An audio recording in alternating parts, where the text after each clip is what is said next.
The hidden price of pleasure in the modern world. The hidden trap of instant pleasure. Have you ever paused in the middle of scrolling and wondered, why am I doing this? Not out of curiosity, not out of need, just habit. In a world where everything is built to be faster, easier, and more pleasurable, what if the pleasure itself is the trap? What if your constant pursuit of stimulation is slowly numbing your soul, and you don't even realize it? This isn't a video about quitting pleasure, it's a wake-up call, a mirror held to the modern mind. We'll explore how instant gratification, emotional avoidance, and digital overconsumption are silently rewriting the way you live, feel, and think. If you've ever felt that something's missing but couldn't name it, this might be the moment it all begins to make sense. Take a breath, stay with us till the end, because the freedom you're looking for doesn't lie in doing more, but in finally seeing the truth beneath the noise. Are you truly enjoying, or just reacting on autopilot? Pause and observe yourself in an ordinary moment, when you absent-mindedly pick up your phone and scroll through endless images, news, videos you don't really want to watch, but you keep going. You open one app, then switch to another, even though nothing truly excites you deep inside. You eat when you're not hungry. You laugh when you don't feel joy. You consume without needing anything at all. What's really happening? We grew up in a world where pleasure is seen as the ultimate goal. Everything is designed to make you feel better, faster. But here's the disturbing truth. Most of what you call enjoyment doesn't stem from genuine need, but from a sequence of programmed responses, habits deeply embedded in the subconscious, to the point where you're no longer in control of your behavior. You're not enjoying the moment, you're being used by it. And worse, you don't even realize it. When joy no longer comes from real connection, but from conditioned reflexes, you begin to lose your ability to feel. You no longer know the difference between true happiness and momentary stimulation. But the very moment you ask this question is the first moment you begin to wake up, because awareness is the first step toward freedom. When pleasure stops being a reward and becomes an invisible trap, there's a quiet paradox unfolding in our modern world.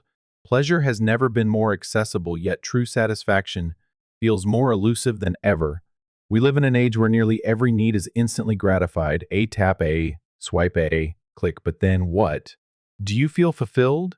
Or do you keep searching? Aldous Huxley warned nearly a century ago that future power would not require chains or violence. It would arrive in a gentler form, pleasure. No one would need to be forced to abandon thought, because they'd forget they ever enjoyed, thinking. No one would need to ban books, because no one would care to read. The truth wouldn't need to be hidden, just buried under a mountain of meaningless noise. And we, thinking we're choosing freely, are actually being guided step by systems that understand the human mind better than we understand ourselves. Pleasure used to be a reward for effort. Now it's the bait offered before you even have a chance to try. And when pleasure becomes detached from accomplishment, it loses its deepest value, the feeling that your life has meaning. The real danger isn't that you're chasing joy. The danger is that you've forgotten what real happiness even feels like. A society addicted to an unnamed high every day. We live surrounded by micro-pleasures, small, constant, highly addictive. Like a notification, a sweet snack, a short video.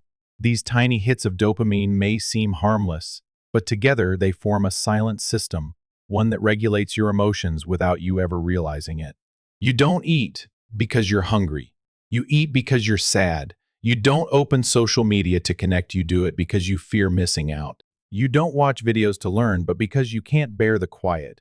These aren't conscious actions anymore. They're mechanical responses from a mind trained to survive on stimulation. The problem is, no one taught you how to sit with emptiness.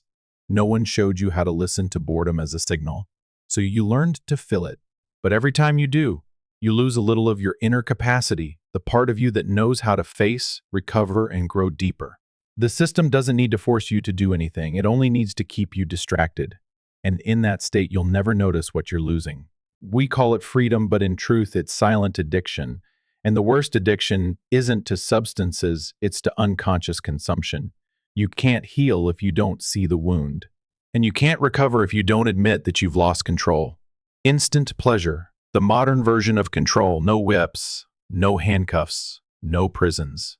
Yet the control in this era is more effective than any form of oppression in history because it's disguised as pleasure.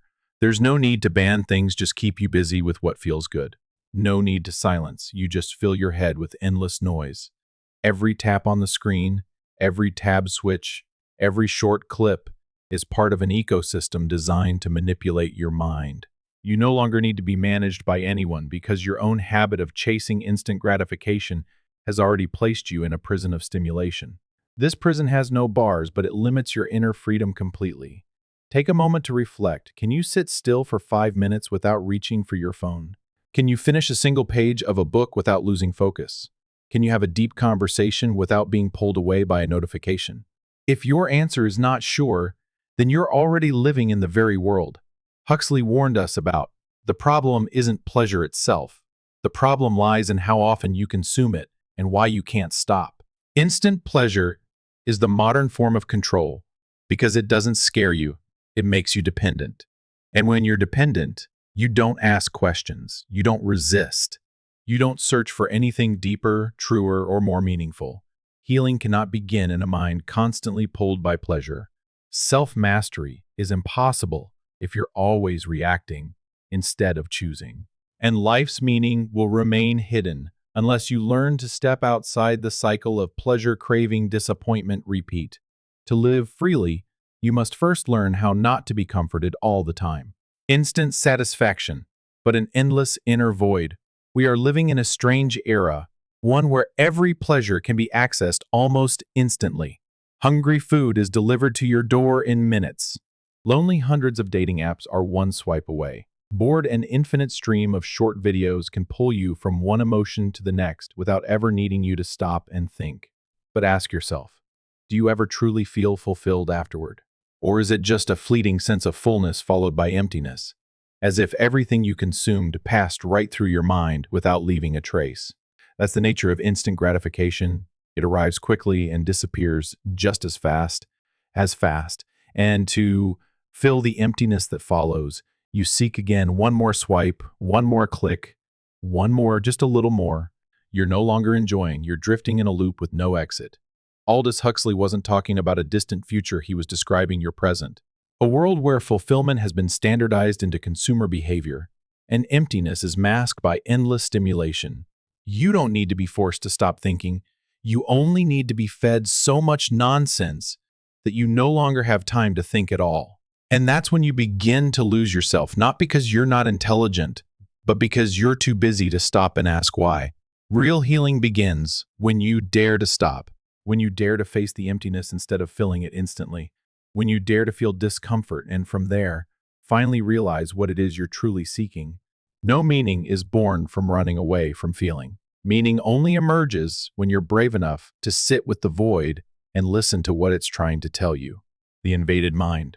When pleasure becomes emotional anesthesia today, joy is no longer the result of inner aliveness, it has become the most effective numbing tool. We no longer eat to nourish the body, but to forget uncomfortable emotions. We don't scroll social media to connect, but to cover up the quiet emptiness sneaking through our hearts. Joy has been distorted into a sedative for a wounded mind too afraid to admit it's in pain. Worse still, it's the unconscious repetition of seemingly harmless behaviors, checking your phone every 5 minutes, listening to endless music, playing a video before bed that is reprogramming your brain. Gradually, you lose the ability to tolerate silence, boredom, sadness, states that once made us human. Now, anytime discomfort arises, you reach for pleasure out of habit. But that reflex doesn't heal you. It only distances you further from the roots of your real emotions. And when these repressed feelings go unseen and unacknowledged, they return in other forms: anxiety, depression, disconnection, a long-lasting sense of meaninglessness that you can't quite explain. You can't heal an emotion by avoiding it. You can't understand yourself if you live in constant noise. And you can't build inner strength if you always rely on external stimulation to survive. Your mind has been infiltrated, not by some alien force, but by the very things you thought were harmless. The innocent content you consume daily is what dulls your sensitivity, what paralyzes your ability to distinguish between what is real and what is empty, between connection and consumption, between living and drifting. Only when you dare to disconnect from the virtual world can you truly reconnect with yourself. Losing the capacity to endure is also losing yourself. There's one vital skill that is quietly disappearing from modern life: the capacity to endure. Not to endure in a passive, resigned way, but the ability to stay with discomfort, move through it, and grow from the experience of what is not immediately pleasant. Do you remember the last time you tried learning something difficult without feeling the urge to give up halfway? Do you remember the last time you sat with a heavy emotion without fleeing into your phone, social media, or food? If those memories feel blurry, you're not alone. This world has taught you, if something isn't enjoyable, it must be wrong. If a relationship is difficult, leave. If a goal doesn't deliver fast results, abandon it and find something easier. And bit by bit, we've become people who no longer have the strength to stay when things get hard, even when the difficulty is within ourselves. Yet the ability to endure is exactly what builds spiritual depth. It teaches you not to fear emotion. It trains you to remain steady when life doesn't go your way. And in discomfort, you learn the most essential truth: you don't need to be okay all the time to be worthy of love and existence. When you lose your capacity to endure, you lose a core part of who you are, the part that knows how to try, how to wait, and how to feel the worth of what isn't easy. Healing doesn't come from life getting easier. It comes from you becoming stronger, strong enough not to run when difficulty shows up. And from that place, you begin to understand the meaning of life doesn't come from pleasure. It comes from how you face the anxiety inside your own heart. When ease quietly destroys your inner strength, have you ever noticed the easier something is to get, the less you tend to value it? A movie you quit after a few minutes, a friend you chatted with for days, then forgot, a goal you excitedly set only to abandon after minor setbacks. Not because those things lacked value, but because your mind has grown used to the pattern. If it's easy, I keep it. If it's hard, I let it go.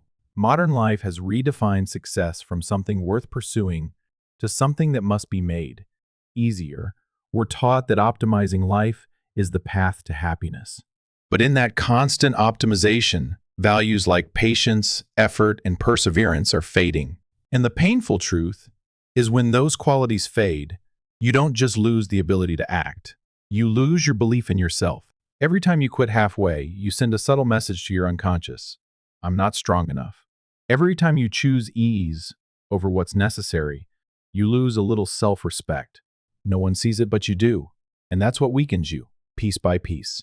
External ease creates internal weakness. When every need is instantly gratified, you lose the reason to endure, the drive to strive, the foundation to grow. Everything is fast, but you become shallow. Everything is convenient, but you become hollow. To heal, you must return to the beginning, rebuild the inner strength you've neglected, not by doing something grand, but by choosing what isn't easy. Start by sitting with yourself without distraction. Finish something small you've been avoiding. Say no to what's easy if it makes you weaker. Inner strength isn't luck. It comes from every moment you choose not to run from discomfort. The illusion of freedom in a world flooded with empty choices. We live in an age celebrated as the era of free choice, where you can choose anything: food, movies, apps, jobs, relationships. But the more choices you have, the less satisfied you feel. The more things are within reach, the more lost you become. Choice is no longer a privilege, it has become a burden, a trap of mental fragmentation. You stand before thousands of YouTube channels, but can't finish a single video. You text many people, but feel truly connected to no one. You scroll through hundreds of bits of information, but remember nothing a few minutes later. Ironically, you think you're living proactively, but in reality, you're simply reacting. You don't choose what you truly want, you choose what might distract you from boredom for the next few minutes. You don't direct your life with depth, but with the width of distraction. Aldous Huxley foresaw this. When people are surrounded by too many options, they become paralyzed. And worse, they believe it's freedom. But the truth is, you're no longer truly choosing. You're being led by things specifically designed to consume your attention second by second. Real freedom doesn't come from how many choices you have. It comes from knowing what you actually want amid all those options. Healing begins the moment you stop seeking something new just to escape the emptiness. Inner strength begins when you dare to reject meaningless choices and protect the one thing with depth. The meaning of life doesn't lie in everything but in what you dare to choose and commit to fully. The more pleasure you have, the more superficial life becomes. Have you ever felt that the more fun you access, the less depth your life seems to have? Conversations grow shorter. Emotions no longer linger. Relationships pass quickly, like social media headlines. Everything comes easily but leaves no mark. The issue isn't that you lack joyful moments. The issue is that those moments don't touch the deeper layers of your soul. Because to gain something deep, you must invest time, patience, and the capacity to endure waiting. But in modern life, where everything must be fast, convenient, and instant, depth no longer has the space to grow. And so you fall into a familiar state, feeling like you're living, but not truly alive. You smile, consume, react, but no longer truly connect with yourself. Every time you choose what's easy, you trade away your ability to feel things fully, the variability that helps you discern what is meaningful and what is merely fleeting. When everything is replaceable, nothing feels worth keeping. When everything is short, no emotion stays long enough to heal. When you can talk to dozens of people in one day, you stop feeling the need to understand anyone deeply. This superficiality is not your fault. It's the result of an ecosystem designed to pull you away from depth, but you can return. Healing begins when you dare to stay with something long enough, when you dare to truly understand someone instead of meeting someone new, when you dare to sit with an unresolved emotion rather than swipe past it. Meaningful living doesn't come from fleeting experiences, but from what you are patient enough to explore in depth. Only when you dare to slow down can you hear your inner voice speak. You're growing weaker bit by bit. Without even noticing, weakness doesn't always arrive with a scream. Sometimes it creeps in like a thin mist, quiet, subtle, almost undetectable. You still wake up every morning. You still work, talk, laugh. But inside, something is slipping.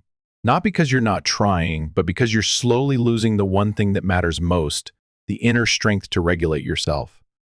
Every time you abandon what you're doing to check your phone, every time you feel sad and instantly reach for food, social media, or anything to numb it, every time you delay a decision because it requires deeper thinking, these small actions form a pattern, the habit of avoiding discomfort by reaching for instant pleasure. You're not weak because life is hard.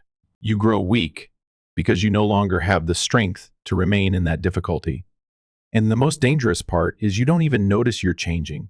There's no alarm announcing loss of control, just repetitive, seemingly harmless behaviors accumulating into a silent kind of damage. Aldous Huxley didn't warn that freedom would be taken from you. He warned that you would give it up bit by bit in exchange for feeling more comfortable. And one day, you wouldn't even remember what freedom looked like. Healing cannot happen if you don't recognize you need it. Recovery begins when you are clear-eyed enough to look at yourself not with judgment, but without avoidance. Ask yourself, are the small things I do every day building me up or quietly wearing me down? Inner strength doesn't appear on its own. It is the result of choices you make when no one is watching. And when you choose what's right instead of what's easy, you begin reclaiming the parts of yourself you've lost. Not in a day, but in every moment of conscious decision. Who owns your mind, you or the consumption machine? You think you're in control of your life, that you make decisions each day, what to watch, what to eat, who to engage with. But pause and ask yourself, how many of those decisions truly come from within you, and how many have been pre-programmed by what you're exposed to every day? Every app you use is designed by some of the smartest minds on the planet, not to help you live better, but to keep you engaged for as long as possible. Each platform runs on sophisticated algorithms that continuously learn how to make you click, scroll, and consume. And then you believe it's your preference, your personal taste, your freedom, but in truth, it's conditioning. Over time, you can no longer tell the difference between genuine desire and programmed reflex.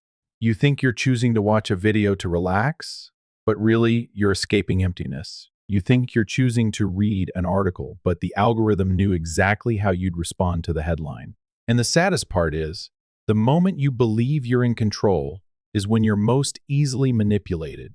A fragmented, distracted mind, one that constantly craves stimulation, is the perfect soil for unconscious submission.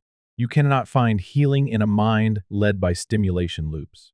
You cannot build inner strength if your every action stems from reaction, not conscious will. And you will never live meaningfully if you don't know whether you're living for yourself or for what someone else has designed for you. True freedom is not the ability to choose. It's knowing who's really making the choice. If you want to live an intentional life, begin with this question: does my mind belong to me or to the consumption machine I'm feeding every day? Comfort isn't free. Its cost is your stolen awareness. Comfort is something everyone desires: a life with less pressure, less trouble, less pain. But here's what few will tell you. Every bit of comfort you choose today comes at a cost, and sometimes that cost is your very awareness. The modern world is highly skilled at selling you ease. A new phone that makes everything faster, an app that helps you avoid thinking, a service that shields you from real-life friction.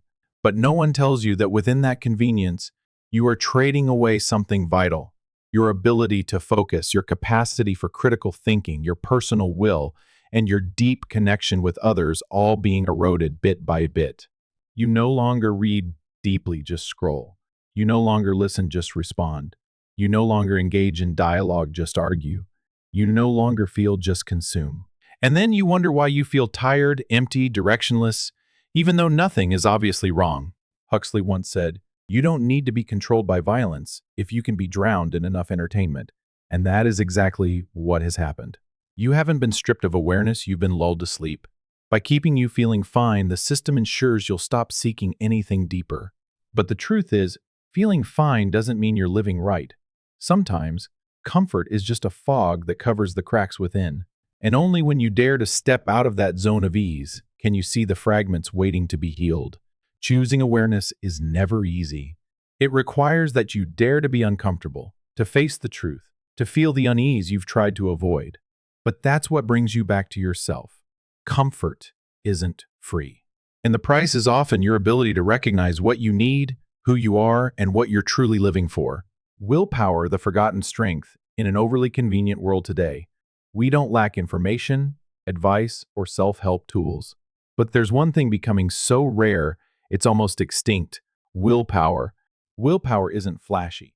It's not something you showcase on social media or turn into inspirational content. Willpower is what you demonstrate when no one is watching, when you decide to keep going, even when no one's cheering, when you choose to finish rather than quit halfway, when you say no to the easy option in order to pursue what's right.